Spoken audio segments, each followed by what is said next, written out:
하나님 말씀 같이 보시겠습니다. 오늘 하나님 말씀은 갈라디아서 4장 12절에서부터 20절까지의 말씀을 우리가 보도록 하시겠습니다. 신약 성경 307쪽에 있는 갈라디아서 4장 12절에서 20절까지를 보도록 합니다.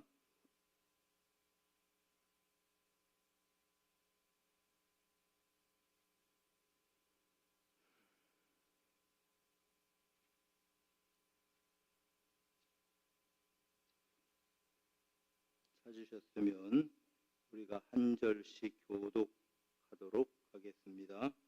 형제들아, 내가 너희와 같이 되었은즉 너희도 나와 같이 되기를 구하노라. 너희가 내게 해롭게 하지 아니하였느니라.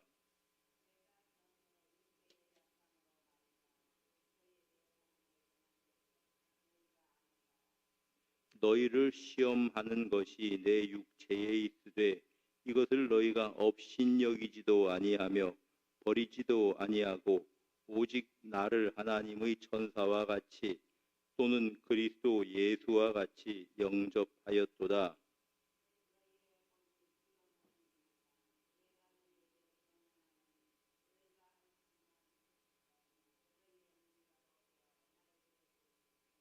그런즉 내가 너희에게 참된 말을 함으로 원수가 되었느냐?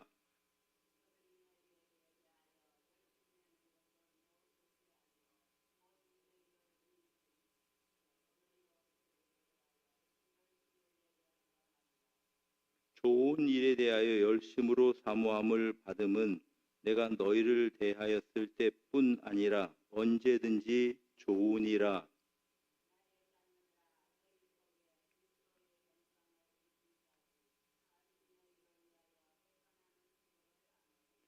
함께 읽습니다. 내가 이제라도 너희와 함께 있어 내 언성을 높이려 함은 너희에 대하여 의혹이 있음이라. 아멘. 오늘 이 본문을 통해서 보면 바울 사도가 제일 처음 그들에게 한 그러한 권고가 나를 본받으라고 하는 것입니다. 12절 너희도 나와 같이 되기를 구하노라 그렇게 말합니다. 나를 닮으라 자신 있게 말하였습니다. 갈라디아 교회 교인들은 유대인들도 있고 또한 이방인들도 있었는데 유대인들은 유대인들 나름대로의 어떠한 자부심이 있습니다. 언약의 자손이라는 거죠. 그리고 이제 또 율법을 가지고 있는 그러한 민족이라고 하는 겁니다. 그런데 율법이 사실은 그들의 자부심이기도 했지만 그들은 이렇게 얽어매는 구속하는 것들이 되기도 했습니다. 그런데 이제 그 자부심인 율법을 혹은 또 이제 언약의 후손이라고 하는 자존심을 다 내려놓고 그는 내가 자유롭게 자유인으로 살아간다고 그렇게 이제 말을 하고 있습니다. 그러면서 너희들도 나처럼 되라 이렇게 이제 구하고 있는 것을 보게 됩니다. 나처럼 되라는 말은 예수님의 말씀이기도 합니다. 제자들의 발을 씻어주시면서 하신 말씀이죠.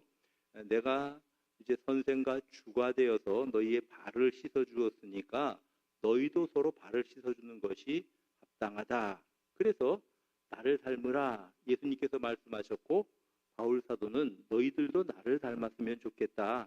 율법을 이제 어떠한 다시 율법에 매이는 그러한 삶을 살지 말고 자유를 누리면서 살기를 바란다. 그러한 요청을 하고 있는 것을 보게 됩니다.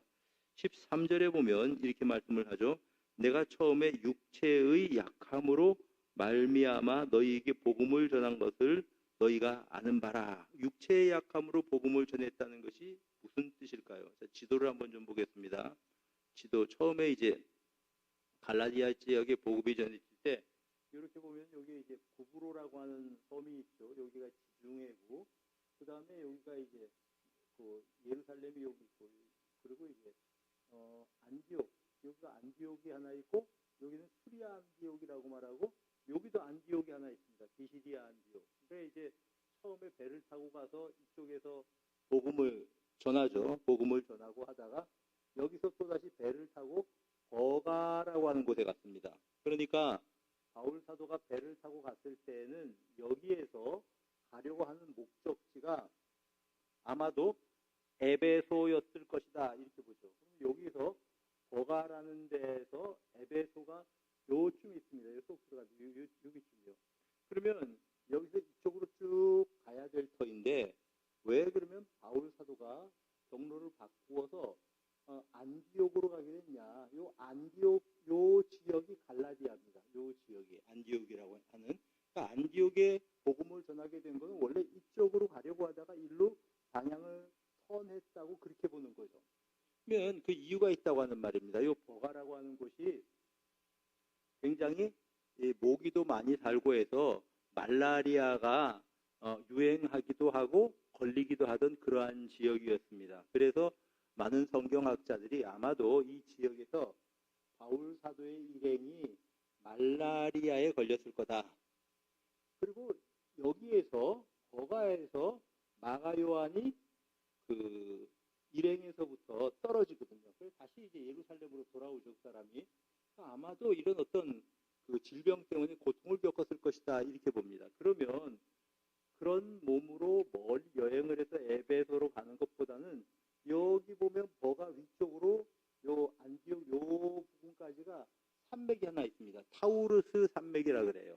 아주 험준한 산맥입니다. 3,000m 이상의 어떠한 고지가 있는 산들이 이런 산들이 있는 데예요. 그러니까 이제 말라리아에 걸린 그들의 상황에 있어서는 이제 에베소로 가는 것보다는 저런 험한 산지가 있는 고원지대, 고원지대가 아까 이야기한 이제 안디옥이라든가 다 이제 고원지대거든요. 병 때문에 어떻게 보면 병을 다스리기 위해서 어떤 버가 같은 지역이 아니고 이쪽으로 갈 수밖에 없었을 것이다. 여기에서 방향을 틀 수밖에 없었을 것이다. 여기 고원지대니까요. 그래서 여기가 갈라디아 지역이니까 여기에서 복음을 전하다 보니까 여기 교회들이 세워졌습니다. 그런 교회들이 뭐 이제 안디옥이라든지 루스드라 여기서 이고니온 더베 이렇게 이제 1차 전도행이 이어지는데 이 갈라디아의 복음이 전파되는 그러한 계기가 그가 어떤 말라리아 때문에 그랬을 것이다 라고 이제 그렇게 신학자들이 추측을 하는 겁니다. 그러니까 나의 약함을 인해서 육체의 약함으로 복음을 전한 것이라고 하는 것이 바로 그런 의미가 되는 거죠. 어떻게 생각하면 불행한 일이죠. 아니 복음을 전하던 사람이 어떻게 이렇게 병에 걸려서 고통을 겪는가. 이건 참 어떻게 보면은 불행한 일이라고 볼 수 있는데 그것 때문에 그 불행함 때문에 알고 봤더니 갈라디아에 복음이 전파되게 되었다. 이런 뜻입니다. 그러니까 우리가 길게 보면 우리 인생을 좀 긴 안목으로 보면 정말 뜻하지 않은 하나님의 뜻이 중간중간에 개입하고 있다라고 하는 사실을 보게 되는 것입니다. 그래서 우리 인생이 내 뜻대로 바울 사도가 원하던 대로 에베소로 가서 복음을 전하고 이런 식으로 진행되는 것이 성공이 아니고 내가 하려는 계획이 질병으로 인해서 막혔어요. 그러면 하나님께서 또 다른 길을 여신다고 하는 거죠. 거기에서 주의 복음을 전하고 그곳에서 내가 꽃 피우는 것이 이것이 바로 성공한 인생이다라고 하는 것입니다. 그러니까 성공과 실패의 기준을 좀 바꿀 필요가 있습니다. 요셉을 보면 불행한 일들을 많이 겪었습니다. 그가 노예로 팔려가기도 했었고 또는 이제 억울한 누명을 쓰고 바로의 감옥에 갇히기도 했습니다. 그런 과정들이 개인적으로 보면 불행이었는지 모르지만 그것을 통해서 모세가 애굽의 총리가 되었고 그것을 통해서 이 작은 이스라엘이라고 하는 작은 사람들이 한 가족, 큰 가족의 한 일원들이 한 민족으로 성장할 수 있는 계기가 되었다라고 하는 것입니다. 길게 보면은 하나님께서 그런 것들을 통해서 하나님의 뜻을 이루어 가셨다는 겁니다. 바울 사도는 얼마나 힘든 인생을 살았습니까? 그가 뭐 40에서 하나 감한매를 5번이나 맞았답니다. 원래 유대인들은 40대 이상은 때리지를 못해요. 사람이 죽는다 그래서 39번 맞는 그 매를 5번 맞았답니다. 3번 그가 이제 돌로 맞았고 또 그가 뭐 일주야를 바다 가운데에서 난파선 가운데 있기도 했고 수많은 고통들을 겪었던 것입니다. 그런데 그런 과정들이 그의 가는 발걸음마다 있었지만 오히려 그것을 통해서 복음의 꽃을 피우고 그가 자신의 사명을 감당할 수 있었으니 바울의 그 인생은 고난의 인생이었다, 실패의 인생이었다라고 말할 사람이 아무도 없는 것입니다. 그가 처한 곳에서 꽃을 피우는 인생, 그런 인생을 그가 살아갔다라고 하는 그러한 말씀입니다. 그를 통해서, 이런 과정을 통해서 그가 복음이 이방인들에게 전해졌죠. 그래서 그 신약 성경의 27권 중에서 13권이 바울의 저술한 그러한 서신입니다. 위대한 사역자가 되었는데 그 과정에 그가 힘든 일들이 있었지만 하나님은 그 과정에서 그를 꽃피우게 하셨다라고 하는 것을 우리가 보게 되는 것입니다. 여러분, 아픈 일을 겪어서 이제 내 어떠한 행로가 바뀌었어도 하나님께서는 그것을 통해서 복음이 전해지게 하셨다. 또 그가 힘든 일들을 겪었지만 그것들 때문에 오히려 복음이 더 잘 전파되게 되었다. 오늘 본문처럼 이제 육체의 약함으로 복음이 전하게 되었다면 그것도 역시 감사할 일이 아니겠느냐라고 하는 것입니다. 길게 보면 모든 게 다 감사할 일이고 또한 길게 보면 모든 것이 다 그의 인생은 이제 사역자로서 성공적인 사역을 한 인생이었다. 이렇게 말한 것입니다.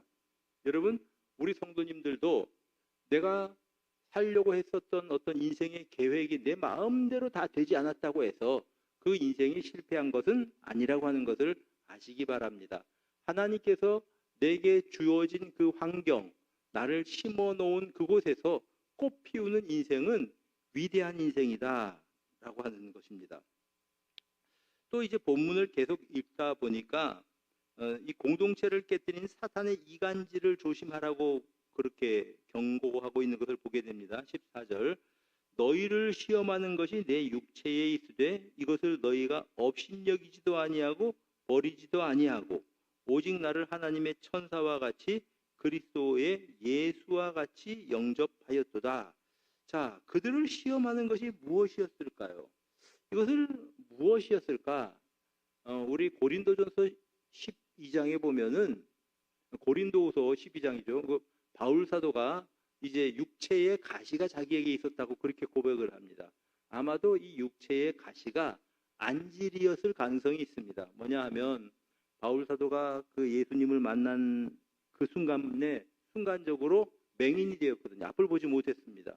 그가 다시 다메섹으로 들어가서 아나니아를 만나서 아나니아가 안수기도를 해서 다시 눈을 뜨게 되고 이제 이런 과정들이 있었는데 이제 그것으로 인해서 그의 시력을 한번 잃었던 시력이기 때문에 온전히 시력이 되지 않았을 가능성이 있습니다. 그래서 이것을 육체의 가시라고 생각하기도 하는데 15절 보십시오.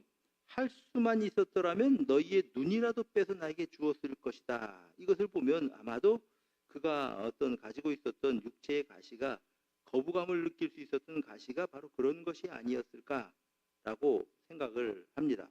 그래서 우리가 바울의 서신을 읽어보면은 마지막에는 내가 친필로 너희에게 쓰노니 그렇게 이야기를 해요. 그러니까 바울 서신은 바울이 불러주고 누군가 눈이 밝은 사람이 누군가가 기록을 했다는 것을 알고 있고요. 마지막에는 큰 글자로 쓴다 이런 표현이 있거든요. 그러니까 그 부분은 그가 친필로 썼다. 그렇다면은 그가 어떤 그 안질이 있어서 굉장히 이렇게 이제 잘 보지를 못했다. 이렇게 또 우리가 이해할 수가 있는 겁니다. 그래서 눈이라도 빼서 나에게 주었을 것이다 라는 표현이 이런 것들 때문에 있었던 것이 아닌가 우리가 생각을 합니다. 얼마나 아름다운 관계입니까? 복음을 전한 그 바울 사도를 위해서 갈라디아 교회 교인들이 눈이라도 빼서 우리 선생님에게 이렇게 눈을 밝혀주고 싶다라고 하는 참 아름다운 관계였습니다. 자, 그런데 이 관계가 깨어졌다고 하는 것입니다. 16절 보니까 그런즉 내가 너희에게 참된 말을 함으로 원수가 되었느냐? 자, 원수처럼 생각하는 사람들이 생겨났습니다. 왜냐하면 이 예루살렘에서 온 사람들이라고 하는 율법주의자들이 할례도 받아야 된다, 절기도 행해야 된다. 이게 그 사람들의 가르침이거든요. 그 사람들이 거기에 대해서 다 미혹이 되어서 이렇게 할례도 받아야 되나 봐. 바울 사도가 전한 그 복음은 반쪽짜리 복음인가 봐. 이런 사람들이 생겨났다는 것이죠. 그래서 바울 사도에 대해서 저 바울 사도는 좀 뭔가 의심스러워. 저 사람은 12 제자들 중에 하나도 아니잖아. 근데 사도라고 하잖아. 아무래도 좀 의심스러운 사람이야. 이런 사람들이 갈라디아 교회에 생겨났다고 하는 말입니다. 그래서 바울 사도에 대해서 반항하고 저항하고 그의 가르침에 대해서는 무시하고 이런 움직임들이 있었다고 하는 말입니다. 그래서 그것을 너희가 원수가 되었느냐라는 표현이 바로 그러한 뜻입니다. 그렇게 되어지게 된 것은 17절 이제 그들이 오직 너희를 이간시켜 누가 그렇게 이간시킵니까? 예루살렘에 와서 왔다는 사람들, 다시 말하면 정통 사도들의 제자들 혹은 정통 유대인들이라고 하는 자들이 바울과 그들의 사이를 이간질해 놓았다, 이간질시켰다, 이렇게 그 바울 사도는 말씀하고 있습니다.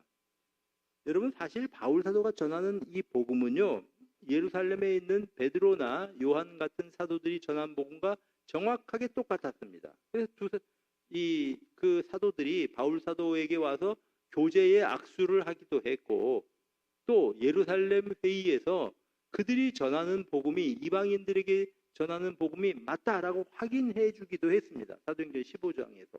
그런데 이제 이 가짜라고 하는 사람들이 생겨났다는 말이죠. 그들이 사람들을 선동했다는 말입니다. 그들이 이제 바울 사도와 갈라디아 교인들을 이간질했다, 그렇게 말을 하고 있고, 17절에 너희를 이간시켜 너희로 그들에게 대하여 열심을 내게 한다. 여기서 이간이라고 하는 말은 이제 이 소외시켰다는 말이죠. 그들을 전체 무리로부터 소외시켜서 자기들 말을 듣도록 만들어서 자기 파당을 만들었다는 말입니다. 바로 그런 것을 가리켜서 이제 그 이간시켰다, 이렇게 바울 사도는 증거하고 있는 것을 보게 됩니다. 그래서 그 사람들에게 바울이 참 스승이 아니고 우리가 참 스승이야, 우린 예루살렘에서 정통 사도들의 가르침을 받은 사람들이야, 이러면서 교회를 다 휘저어 놓았다고 하는 그러한 말입니다.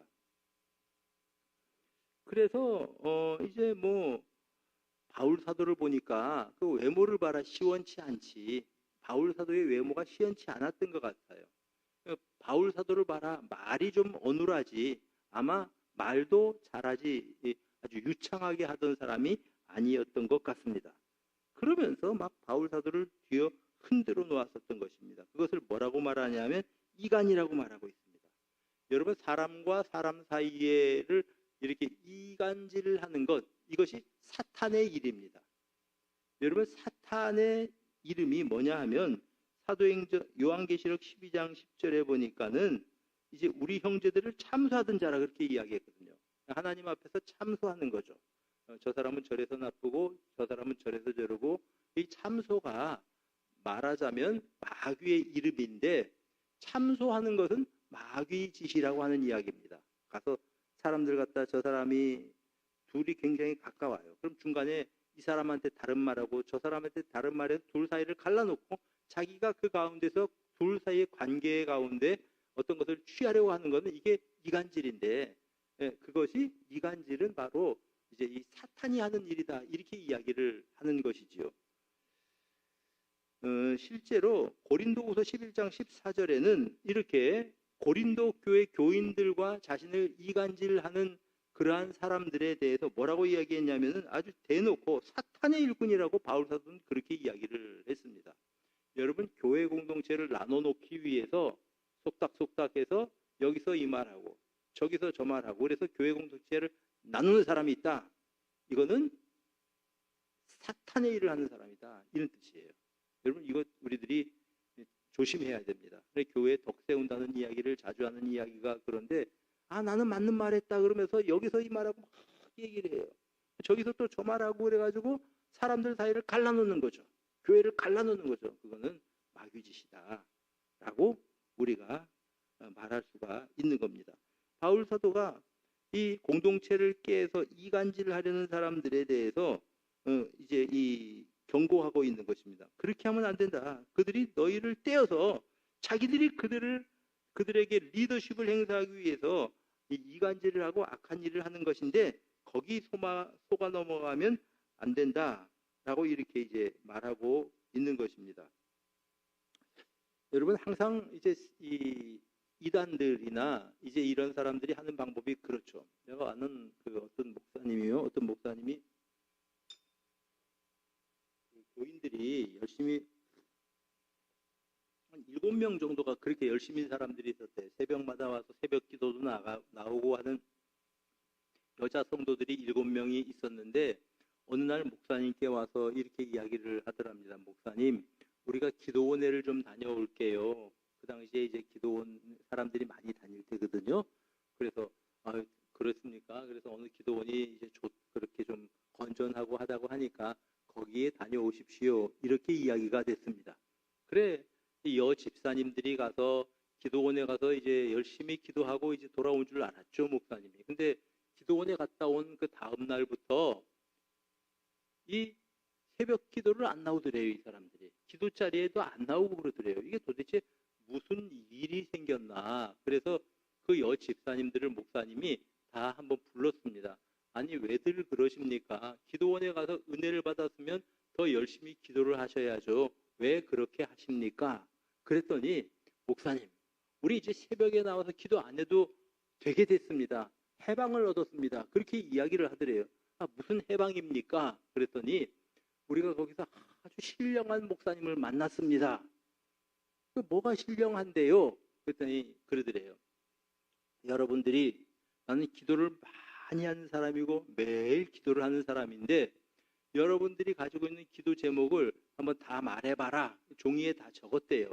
내가 이거 가지고 매일매일 이 기도원에서 그냥 기도할 테니까 이제 여러분들은 기도 안 해도 된다. 내가 다 기도할 거니까. 그러더래요. 그리고서 헌금을 받아갔대요. 이상하잖아요.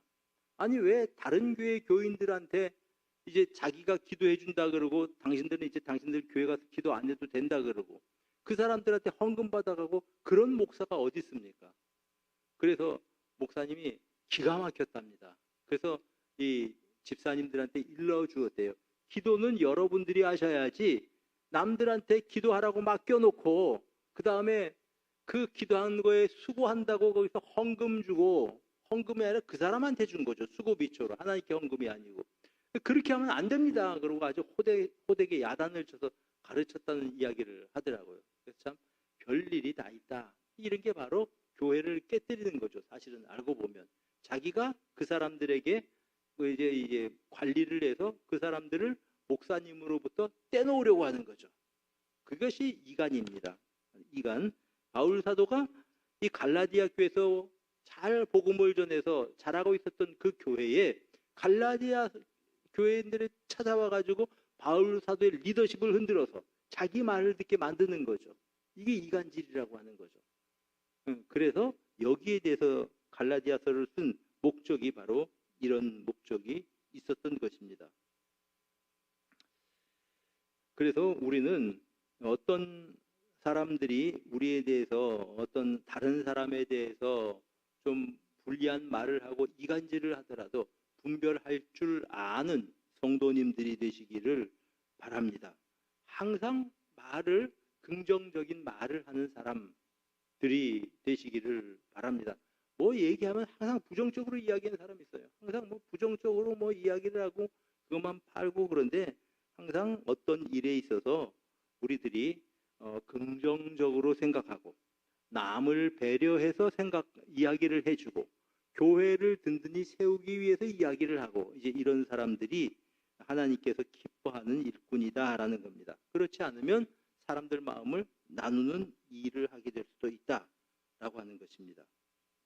잠언 17장 9절에 보면은 허물을 덮어주는 자는 사랑을 구하는 자요 그것을 거듭 말하는 자는 친한 것을 이간하는 자니라. 남의 허물 말하지 마세요. 이건 이래서 나쁘다, 저거는 저래서 나쁘다. 그런 사람은 친한 벗을 이간하는 자라고 말씀을 하고 있습니다. 교회에서 우리 인간관계를 깨기 위해서 이간질하는 사람들이 있으면, 될 수 있으면 그런 말을 안 들어야 됩니다. 들으면 영향을 받고 그러니까 그렇다는 거죠. 18절에 보니까 바울 사도가 그들이 좋은 일에 대해서 열심을 낸다면 얼마든지 내가 그거는 인정하겠다. 그런데 그들이 열심을 내는 이유는 사실은 이제 악한 동기로 자기들의 영향력 확대를 위해서 그런 일을 하니까, 그것은 정말 선동가들이 바울 사도로부터 그들을 떼놓기 위해서 이런 일을 하는 거다. 지금 그렇게 이야기를 하고 있는 것입니다. 자, 그리고 바울 사도는 또 그들에게 이런 명령을 하죠. 19절, 나의 자녀들아, 너희 속에 그리스도의 형상을 이루기까지 다시 너희를 위하여 해산하는 수고를 한다. 여러분, 가만히 보니까 이들의 신앙이 막 흔들렸어요. 그러니까 복음을 전하면서 여기서 고생을 많이 했는데, 그 해산하는 수고를 했는데 다시 해산하는 수고를 한다. 다시 이들의 신앙을 견고하게 세우고 잘할 수 있도록 그가 이런 수고를 하고 있다라고 이렇게 이제 말하고 있습니다. 그러면서 20절, 내가 이제라도 너희와 함께 있어 내 언성을 높이려 하면 너희에게 대하여 의혹이 있습니다. 언성을 높이려고 한다. 막 지금 바울 사도가 호소하고 있는 거죠. 20절을 이제 이 표준 세 번역 성경을 한번 좀 인용을 합니다. 이렇게 이제 번역을 해놨어요. 갈라디아서 4장 20절에 이제라도 내가 여러분을 만나 어조를 바꾸어서 이야기를 나눌 수 있다면 좋겠습니다. 나는 여러분의 일을 어떻게 하면 좋을지 당황하고 있습니다. 지금 바울 사도가 그들에게 따뜻하게 타이르고 싶습니다. 마음은 어조를 바꾸어서. 근데 지금 바울 사도의 마음은 그렇지가 않다는 얘기예요. 왜냐하면 언성을 높이려 한다. 의혹이 있기 때문에. 그들이 지금 교회가 나누어져 있고 깨어지려고 하고 그러고 있으니까 언성을 높일 수밖에 없는데, 지금이라도 나는 어투를 좀 바꿔서 부드러운 말로 여러분들한테 쓰고 싶습니다. 그런데 상황이 그렇게 녹록지를 않습니다. 정신 차리십시오. 여러분들을 선동하는 사람들, 선동가들, 이간질하는 사람들 말 듣지 마십시오. 그리고 그들이 전한다고 하는 그 복음은 가짜입니다. 예수 그리스도 이외에 율법을 행해서 구원을 받는다고 하는 이 복음은 그들이 복음이 가짜입니다. 어떤 누구라도 거짓 복음을 전하는 사람은 저주를 받을 겁니다. 라고 바울 사도가 여기서 말씀하고 있는 것을 우리가 보게 됩니다. 우리가 이런 본문을 쭉 읽으면서 정말 좋은 관계가 복이구나 라고 하는 것을 생각해 봅니다. 바울 사도를 위해서 눈이라도 빼주고 싶은 갈라디아 교인들, 그리고 바울 사도를 그들을 위해서 해산하는 수고도 아끼지 않는 그러한 이제 바울 사도, 그런 관계들이 참 복이다, 그들 모두에게 생각을 합니다. 두 번째로, 바울 사도의 중심은 사람들의 마음을 뺏으려고 하는 것이 아니라 그들이 예수 그리스도와 돈독해지기를 원하고 있는 겁니다. 참된 교회에서 어떤 목회자들의 자세는 뭐냐 하면, 성도들이 주님과 가까워지도록 하는 것이 교육자들의 자세입니다. 우리 성도들이 하나님과 가까워지는 게 내가 목회를 하는 목적이고 이유다, 이렇게 돼야 되는데, 사람들을 다 자기에게로 이끌어서 자기 말을 잘 듣는 사람으로 만들려고 한다면은 그것은 뭔가 잘못된 것이죠. 우리가 이제 이런 본문을 통해서 한 두 가지 정도 우리가 이제 일단 실천할 점들을 생각해 봅니다. 첫째로, 우리들이 이제 이 듣는 것을 잘 듣고 또 말을 상대에게 잘 할 줄 아는 사람이 되어야 되겠다. 누가 이간하는 말, 허물이나 부정적인 이야기를 전할 때 내 선에서 그 얘기를 뚝 끊어내십시오. 그 얘기를 또 전하고 그래서 자꾸 커지게 되면 사람들에 대한 미움도 자라날 수 있고, 또한 공동체가 흔들릴 수가 있다라고 하는 말씀입니다. 두 번째, 우리가 이제 본문을 통해서 생각을 해보게 되는 것은, 바울 사도가 약함으로 인해서 복음을 전했다, 이렇게 말씀을 하고 있는데, 여러분, 내 처지가 지금 힘들고 고통스러울지라도 낙심하지 마시기 바랍니다. 결국은 바울 사도가 그 약함을 통해서 오히려 복음이 더 전파되었다고 한다면 내가 지금 처해 있는 상황이 힘들다고 할지라도 어렵다고 할지라도 오히려 그러한 과정이 하나님을 바라보고 예수 그리스도를 의지할 수 있는 계기가 된다 이렇게 생각을 하고 주님을 이제 이 바라볼 수 있는 그런 믿음의 사람들이 되시기를 바랍니다. 오늘 하루를 살면서도 이제 내게 맡겨진 그 일 잘 감당하고 내게 심겨진 그곳에서 이제 아름다운 꽃을 심으며 피우면서 살아갈 수 있다면 그 사람의 인생은 아름답게 이제 이렇게 성공한 인생이라고 볼 수가 있을 것입니다.